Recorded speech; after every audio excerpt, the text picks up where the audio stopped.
चाहे बाबा साहेब रहे, भगत सिंह रहे या अन्य देश के महापुरुष रहे, अपने विचार से आज भारत देश काफी दूर है। इसलिए आज हर एक युवा वर्ग के, खासकर युवा वर्ग की आवश्यकता है कि बाबा साहब केवल मूर्तियों तक सीमित ना रहे और विचारधारा जन जन तक पहुंचे के चाहिए। और बाबा साहब भी बढ़िया बात कर रहे कि जिन विचारों का प्रचार नहीं होता है वो विचार मर जाते हैं। इसलिए बाबा साहब के विचारों को आज भी हमें लगता है किसी गांव के अंतिम व्यक्ति तक पहुंचाने की आवश्यकता है। आज देख सकला जब भारत देश के संविधान के निर्माण व्यवहार है तो उस समय एक राज परिवार के व्यक्ति से बाबा साहेब के बड़ा डिस्कस भैल है, चूंकि नाम ओकर याद नहीं रहा, वो कहले कि ठीक है भीमराव, आपने संविधान तो बना लिया, आपने ऐसी व्यवस्था तो कर दिया कि आज के बाद से राजा का बेटा राजा नहीं बनेगा, यानी जो राजा बनेगा वह रानी के पेट से नहीं मतपेटी से निकलेगा। व्यवस्था तो आपने कर दिया है, लेकिन हमारे पास पैसा है, हमारे पास धन है। आप जिन लोगों के लिए संविधान बना के जा रहे हैं, यानी शोषित, वंचित, पीड़ित, दमित लोग, उन लोगों को हम अपने पाले में पैसे से ले लेंगे। तो बाबा साहब कुछ पल के खातिर शांत हो गए, खामोश हो गए, अपन आंख से चश्मा उतार ले, पहुंच ले, बड़ा दुखी मन से कहले कि हाँ आपकी बात सत्य है, आप सही कह रहे हैं कि कई हजारों साल से सताए हुए लोग हैं, शोषित लोग हैं, और संभव है आप जो बात कह रहे हैं बिल्कुल सही कह रहे हैं कि इनको आप पैसे से अपने पाले में कर लेंगे। लेकिन जिस दिन ये लोग संगठित हो जाएंगे, शिक्षित हो जाएंगे और अपने अधिकार के लिए संघर्ष करना सीख जाएंगे, आप जैसे लोगों का सदन में जगह नहीं मिलेगा। आज भी आवश्यकता है कि हमें ऐसे लोगों को सदन में लेके जाना होगा जो बाबा साहब के विचारों को मानते हैं। इसलिए आपको भी हम एक बात कहेंगे, बहुत सारे लोग हैं जो बाबा साहब को माला चढ़ाने के लिए आएंगे, लेकिन मैं यही कहूंगा समर्थन उनका कीजिएगा जो उनको विचारों को ले जाने में सफल रहेंगे। हमें आज देख ले बाबा साहब के मतलब क्या है, शिक्षा शेरनी का दूध है, जो जितना पिएगा उतना दहाड़ेगा।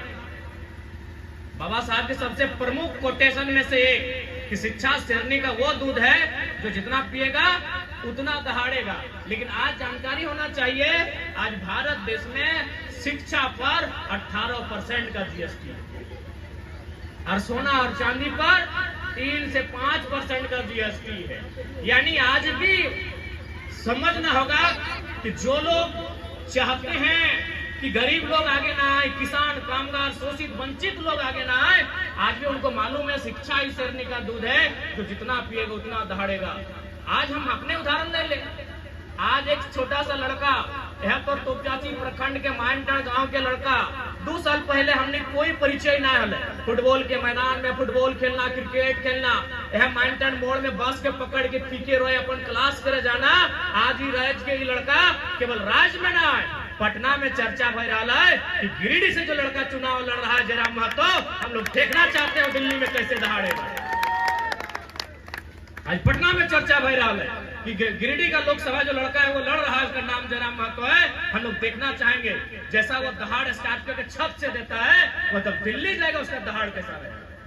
तो एजुकेशन आज इस राज्य में हमने उम्र के लड़का मुखिया बने के ना सोचे, लोग हमारा मुख्यमंत्री के बात कर रहा है। तो कहीं ना कहीं एजुकेशन, एक छोटा सा कहानी क्या चाहिए, एक राजा है, और राज में वो अंधा रहा, वो अंधा चुके पर कोई काम धाम नहीं रहा, अंधा आदमी लगले, तो दिन भर ओकरा मीट मछली अंडा खा ले दे, और बदले में वो कभी सिंगदहा के चौक में, कभी हीरापुर के चौक में, तो कभी माइंटान तोपचाची के चौक में बैठा है और राजा के गुणगान करा ले, कहीं राजा ओकरा फ्री में खाए ले दे। तो राजा के कान तक संदेश है कि भाई तो बड़ा अच्छा आदमी अंधा, कि जहां जाता है चौक चौराहों में मेरी तारीफ करता है, मेरी प्रशंसा करता है।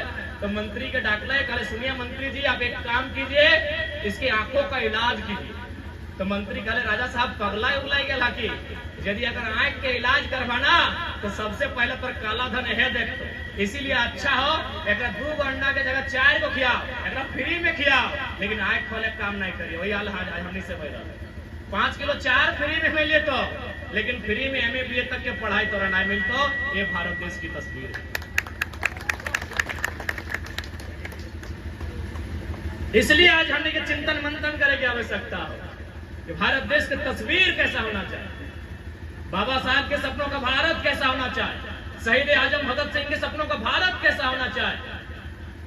आज सामाजिक न्याय पर आधारित भारत होना चाहिए, समाजवाद पर आधारित भारत होना चाहिए, लेकिन आज खोज के देखिए कहां मिलेगा वो भारत। और खासकर नारी शक्तियों के लिए तो बाबा साहब का बहुत बड़ा पैगाम था कि मैं किसी भी समाज की उन्नति उस समाज की महिलाओं के द्वारा की गई उन्नति से मापता हूं।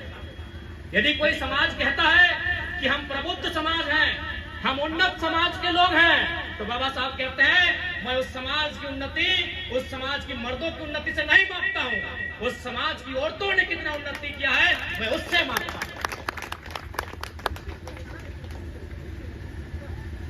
इसलिए आज समय के अभाव है, लगभग 15-20 जगह हमने के कार्यक्रम है।